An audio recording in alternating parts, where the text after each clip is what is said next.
সবাই বারণ করা সত্ত্বেও তার সাথে রিলেশনে গেলাম। সবাই অনেক প্রমাণ দিয়েছিল যে ও কেমন, তাও আমি রিলেশনে গেলাম। ওর সাথে রিলেশনে যাওয়ার আগে কয়েকটা ফ্রেন্ডকে হারালাম, তাও ওর সাথে রিলেশন করছি।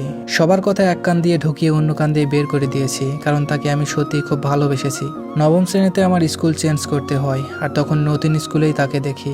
ভালো লেগেছিল, ভালোবেসেছিলাম, কিন্তু বলতে পারিনি। তবে একটা সময় সুযোগ পেয়ে সব বলে দেই তাকে মনের কথা। সে রাজি না হয়ে রিজেক্ট করে দিয়েছিল। আমি যদি সেদিন কষ্টটা নিয়ে তার থেকে দূরে থাকতাম, তাহলে হয়তো সব থেকে ভালো হতো।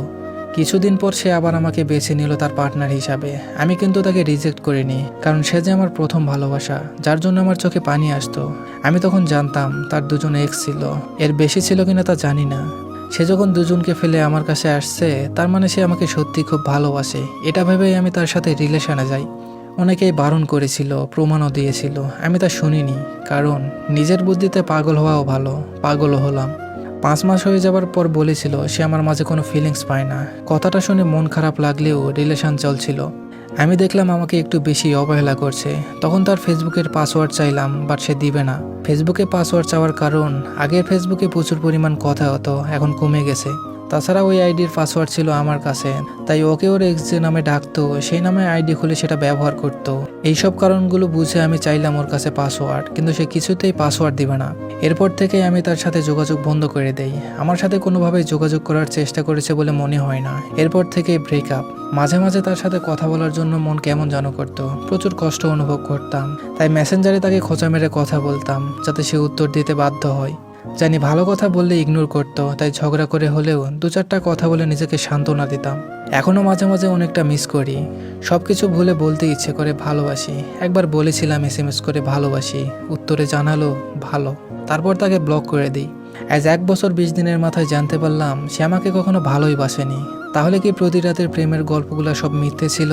আমার বুকে মাথা রাখার সেই প্রবল ইচ্ছাটা কি মিথ্যে ছিল? সব প্রেমিক প্রেমিকারাই হয়তো বলে তোমাকে ছাড়া বাঁচবো না, এটা তো কমন ডায়লগ। এটা বলাও বাদ রাখেনি, এটাও মিথ্যা ছিল। সেদিন সে তো আমার গালে চুমু খেয়েছিল, এটাও কি মিথ্যে ছিল?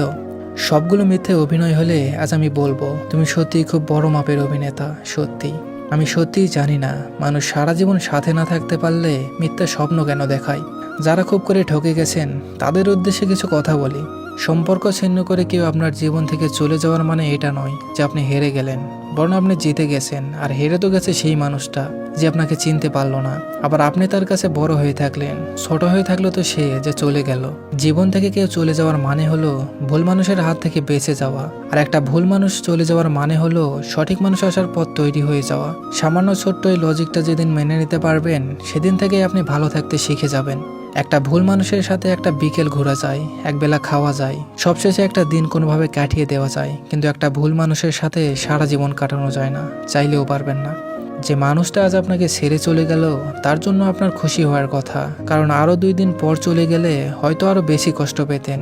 মাঝপথে নৌকা ডুবে যাওয়ার চেয়ে তীরে বসে ডুবে যাওয়াই ভালো। এতে অন্তত আপনার বাঁচার সম্ভাবনা বেশি থাকবে। চারপাশে তাকালে বুঝতে পারবেন এমন অনেক মানুষ আছে যাদের জীবন মাঝপথেই থেমে আছে, যারা সামনেও আগাতে পারছে না, আবার পিছনেও যেতে পারছে না। এদিক থেকে তো আপনার ভাগ্য ভালো, আপনি তাদের দলে নেই। সঠিক সময়ে ভুল মানুষকে চিনে ফেলেছেন। আপনার জীবনে আবারও কেউ আসবে, আজ না হয় কাল, কিন্তু অবশ্যই আসবে। সেদিন আপনি নতুন মানুষকে গল্প শুনিয়ে বলবেন কোনো এক প্রতারক চলে গিয়েছিল বিধায় আমি সঠিক মানুষকে পেয়েছি। তখন বুঝতেই পারবেন না যে প্রতারকের উপর আপনার এত রাগ ঘৃণা জমা ছিল তা নিমিষেই চলে যাবে। ধন্যবাদ সবাইকে।